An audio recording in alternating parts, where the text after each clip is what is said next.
স্বামী বিবেকানন্দের মতে আনন্দে থাকার প্রকৃত উপায় হল আত্মজ্ঞান, নিঃস্বার্থতা, কর্মনিষ্ঠা ও ঈশ্বরে বিশ্বাস। স্বামীজি বলেছেন, আত্মজ্ঞান অর্জন করো, অর্থাৎ নিজেকে জানো, তাহলেই সব জানতে পারবে। নিজের প্রকৃত রূপ জানলে দুঃখ ও অস্থিরতা কমে এবং আনন্দ আসে।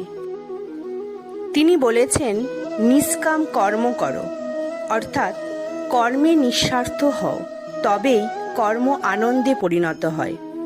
প্রত্যাশাহীনভাবে কাজ করলে মানসিক চাপ কমে ও আনন্দ বজায় থাকে।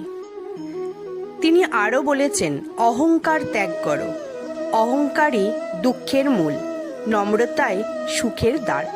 অহংকার যত কমবে, অন্তর তত হালকা ও আনন্দময় হবে। তিনি বলেছেন, ঈশ্বরে বিশ্বাস রাখো, ঈশ্বরে অটল বিশ্বাসই জীবনের সমস্ত দুঃখকে পরাজিত করে আনন্দ আনতে পারে।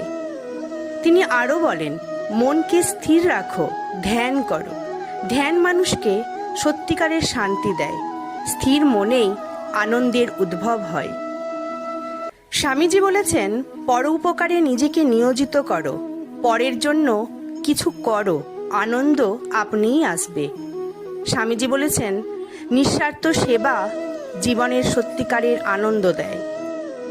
নিজেকে ছোট ভেবো না, তুমি অসীম, তোমার মধ্যে সব শক্তি আছে, এই ভাবনাই আনন্দের জন্ম দেয়। তিনি বলেছেন, সৎ ও সরল জীবন যাপন করো, সাধারণ জীবনেই প্রকৃত শান্তি ও আনন্দ নিহিত। তিনি আরও বলেন, অপ্রয়োজনীয় চাহিদা পরিহার করো, জীবনের সমস্ত দুঃখ চাহিদা থেকে আসে, চাহিদা কমাও, আনন্দ বাড়বে।